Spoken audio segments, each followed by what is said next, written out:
Inna lillahi wa inna ilaihi raji'un.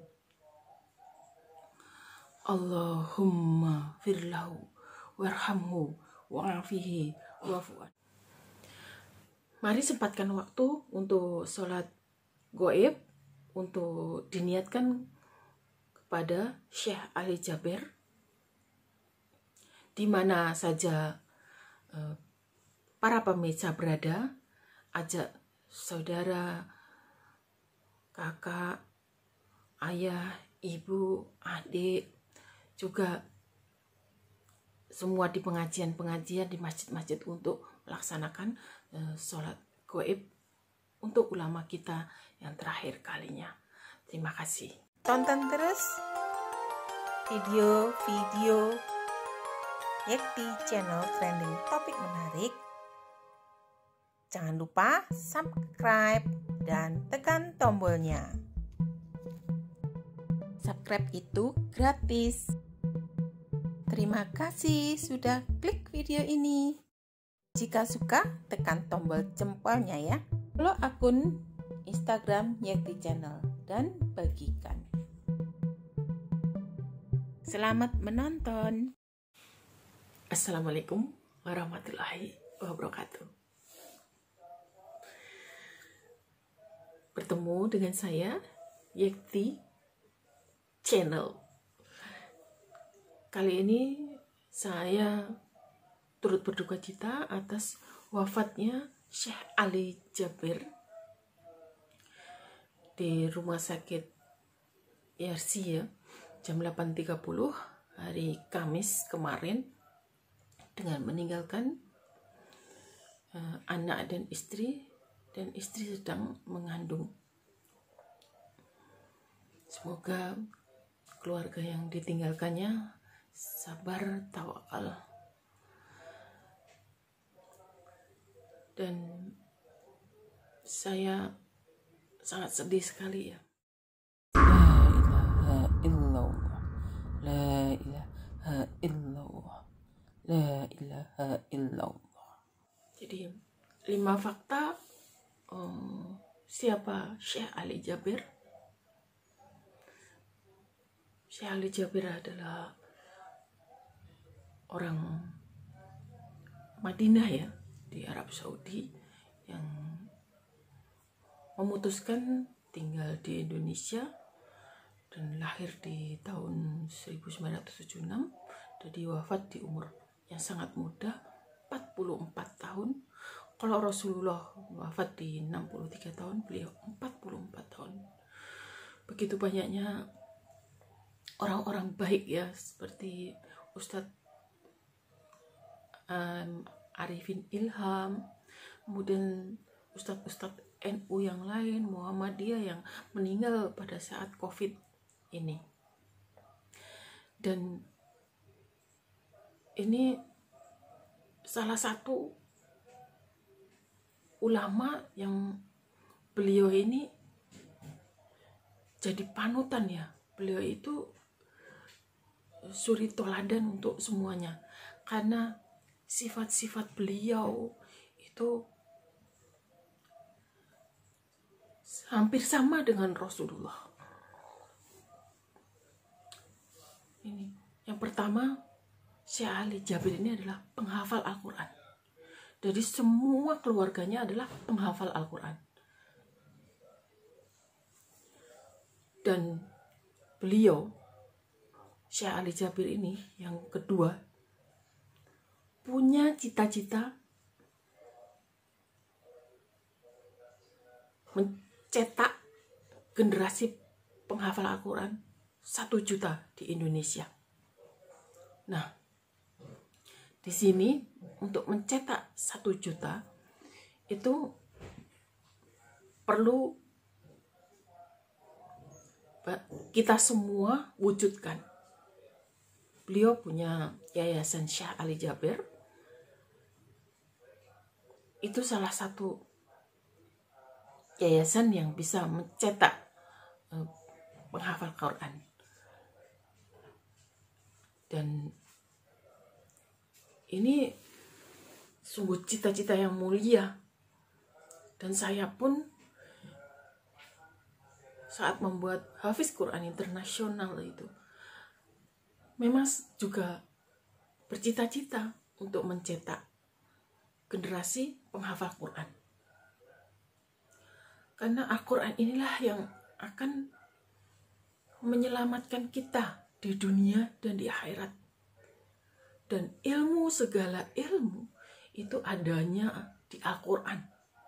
Sampai penciptaan manusia yang terbuat dari saripati tanah, penciptaan malaikat, penciptaan setan yang dari api, kemudian penciptaan pohon, hewan, semuanya ada di Al-Quran. Obat-obatan pun semua ada di Al-Quran. Kemudian bagaimana bumi, bulan, dan alam semesta ini berpendar, kemudian berkeliling, itu semuanya ada di Al-Quran. Jadi semua ilmu yang ada di dunia ini ada di Al-Quran. Ilmu akhirat, tentang akhirat, hari akhir, tentang surga dan neraka juga ada di Al-Quran. Jadi sumber segala ilmu ini harus kita jaga, dan para penghafal Al-Quran, mari menjaga hafalan Al-Quran dan mengamalkan isi Al-Quran ini dalam kehidupan sehari-hari.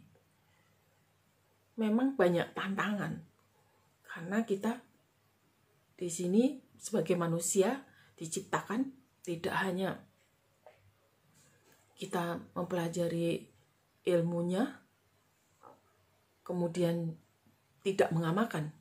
Nah, jadi khairukum man ta'allamal Qur'ana wa 'allama. Jadi sebaik-baik manusia adalah yang belajar Al-Quran dan mengamalkannya. Nah, ini cita-cita mulia ini semoga terwujud dari 265 juta penduduk Indonesia. Moga-moga kami semua bisa mewujudkan cita-cita Syekh Ali Jabir. Yang ketiga, yaitu Syekh Ali Jabir ini adalah seorang yang mempunyai jiwa pasrah. Seperti zaman Rasulullah. Rasulullah ini tidak membalas ya saat dijahatin orang gitu loh. Malah dibaikin orang yang jahat. Sungguh mulia. Nah, ini ada dalam diri Syekh Ali Jabir. Pada beberapa waktu yang lalu beliau kan ditusuk kan. Nah, jadi lengannya itu ditusuk sampai berdarah dan menciprat di badannya gitu ya, ciprat itu darahnya. Waktu itu beliau pakai baju hitam ya. Kalau pakai baju putih lebih banyak lagi darahnya kan. Ya. Itu beliau setelah ditusuk malah mencoba menenangkan orang lain. Sama seperti Rasulullah. Jadi pada saat Rasulullah itu masih hidup, beliau setiap jalan ada salah satu rumah itu, seseorang itu selalu melemparkan tai. Mau nggak dilemparin tai? Kotoran binatang. Namun beliau tidak membalas dengan melemparkan tai kembali. Gitu. Harusnya kan membalas kalau orang lain udah kesel, udah dibalas ya. Kalau beliau, Syekh Ali Jabir ini mengikuti Rasulullah. Tidak ikut menusuk orang tadi. Jadi, kalau Rasulullah pada saat itu mendengar bahwa yang melempari kotoran itu sakit, malah beliau berbuat baik. Tidak mendoakan yang jelek, beliau malah datang dan menengok yang sakit tadi dan mendoakan agar yang sakit ini, yang pelempar kotoran tadi, bisa sembuh, disembuhkan oleh Allah. Nah, itu sungguh mulia. Nah, Syekh Ali Jabir pada saat ditusuk itu kan dikeroyok ya, orang yang tadi nusuk itu kan dikeroyok ya sama orang-orang gitu. Tapi Syekh Ali Jabir dalam keadaan berdarah dan masih ada tertusuk gitu, beliau melerai orang-orang, jangan disakiti orang ini. Orang yang sudah menyakiti beliau bilang jangan disakiti, diamankan orang tersebut. Masya Allah, beliau sangat pasrah, sangat ikhlas, sangat tawadhu ya, dan suri teladan yang baik.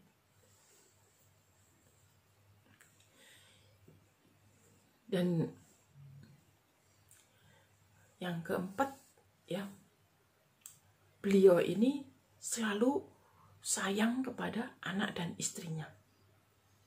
Saking sayangnya anak dan istrinya, beliau itu cara mengajarnya ini ya, cara mengajarnya anak-anak itu berbeda dengan khalayak umum ya, orang awam ya. Beliau penuh dengan kasih sayang. Bisa dilihat di Instagramnya, kemudian di ceramah-ceramahnya, bahwa beliau mengajarkan jangan ajarkan anak seperti ini. Nah, itu ada, bisa dilihat ya di video-video beliau itu. Jadi beliau itu selain jadi ulama yang disegani, yang menjadi suri toladan orang lain, beliau itu juga di rumah jadi suri toladan yang lain. Dan demi menjaga hubungan dengan istrinya, beliau tidak membawa HP. Jadi selama beberapa tahun ini, beliau 2 tahun ya, itu tidak membawa HP. Karena apa?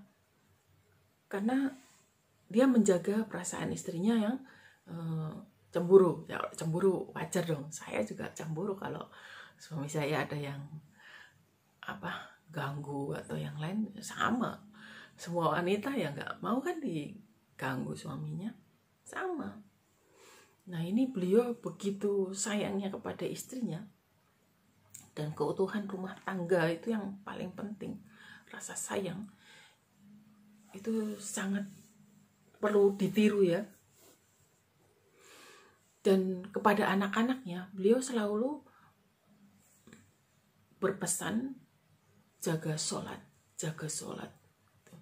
Dan pada saat ya beliau sebelum wafat itu berpesan juga, selain jaga salat juga jaga Umi Nadia, jaga ibunya ya, jaga ibu. Nah, itu seorang ayah yang penuh kasih sayang, lemah lembut. Saya nggak selama ini melihat Syekh Ali Jabir, walaupun saya nggak kenal secara dekat ya, tapi melihat cara berbicaranya itu memang sangat lemah lembut dan tegas ya, bijaksana. Kalau akan ada orang lemah aja ya, kalau ini benar-benar bijaksana. Dan saya pertama kali melihat ada video waktu mengajarkan ini loh cara menghafal Al-Quran, itu di beliau. Nah, jadi harus ada di depan mata kita. Nah, itu benar-benar beliau, saya aja juga sama. Itu kalau hafalan itu memang benar-benar cepat hilang ya hafalan itu. Kalau kita nggak jaga hafalan Al-Quran itu cepat hilang. Cepat menghafal, cepat hilangnya juga. Apalagi kita mulai menua itu ya. Cuman kita harus benar-benar mengikuti saran beliau. Dan fakta yang kelima, bahwa selama berbulan-bulan ini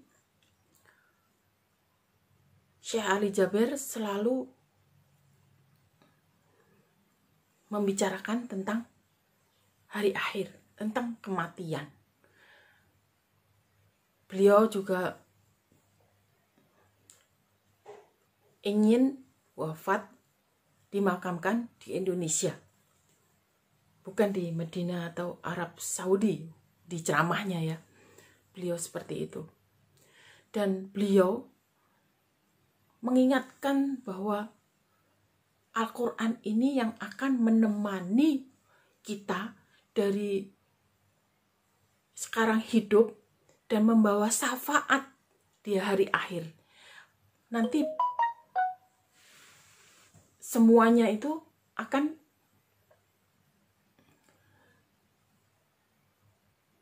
menjadikan kita dikubur itu diterangi Al-Quran. Kemudian nanti di hari akhir pada saat di surga disuruh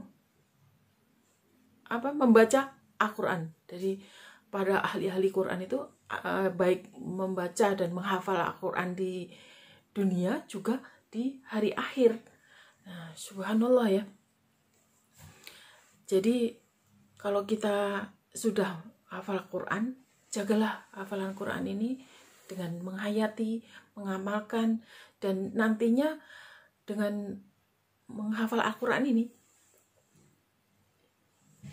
anak-anak ini atau cucu-cucu, nah ini bisa memberikan mahkota kepada kedua orang tuanya kalau anaknya hafiz Quran.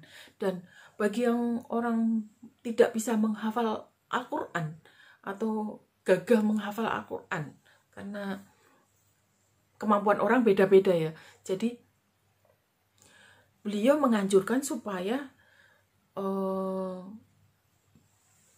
kita sebagai umat Islam ini mencurahkan harta, tenaga, waktu, dan pikiran ini untuk mencintai Al-Quran dan memperjuangkan Al-Quran. Nah, semoga semua yang dicita-citakan oleh Syekh Ali Jabir, kita sebagai umat yang memelihara Al-Quran dengan baik dan memperjuangkan jiwa, raga, harta kita untuk Al-Quran, dan waktu kita ini wafat semoga menjadi ahlul Quran. Amin, amin ya rabbal alamin. Semoga semakin banyak alim ulama, ustadz, ustazah, kiai yang ahli Al-Quran dan mengamalkan Al-Quran, dan semakin banyak lagi tumbuh para penghafal-penghafal Al-Quran di Indonesia ini dan di seluruh dunia ini, sehingga kita meninggalnya wafat husnul khotimah dan ditempatkan Allah di surganya Allah Subhanahu wa Ta'ala dengan derajat yang tinggi. Amin, amin ya rabbal alamin. Nah, dari Aisyah radhiyallahu anhu berkata di riwayatnya bahwa tingkatan surganya manusia itu ada di ayat-ayat Al-Quran yang dibacanya. Semakin banyak ayat-ayat yang dibaca di dalam diri manusia, maka semakin tinggi tingkat derajat surga orang tersebut. Ya Allah, semoga hamba pun menjadi ahli Quran ya Allah. Semoga anak-anak hamba juga menjadi ahli Quran ya Allah. Anak cucu hamba, keturunan hamba, kedua orang tua hamba ya Allah. Ya Allah, wafatkanlah kami dalam keadaan husnul khotimah ya Allah. Amin, amin ya rabbal alamin. Ya, demikian ulasan dari saya. Ini adalah mengingatkan diri saya, seperti koreksi diri saya sendiri agar saya menjadi lebih baik. Dan sepertinya waktu hidup ini sangat dekat sekali, dan bekal ke akhirat yang kita bawa ternyata masih sedikit sekali. Cukup sekian, semoga bermanfaat. Saya undur diri. Wassalamualaikum warahmatullahi wabarakatuh. La ilaha illallah, la ilaha illallah, la ilaha illallah, la ilaha illallah. Ampunkanlah dosanya Syekh Ali Jabir ya Allah. Lapangkanlah kuburnya ya Allah. Al-Fatihah. A'udzubillahi minasyaitonirrajim. Bismillahirrahmanirrahim. Alhamdulillahi rabbil alamin. Ar-Rahmanir Rahim. Maliki yaumiddin. Iyyaka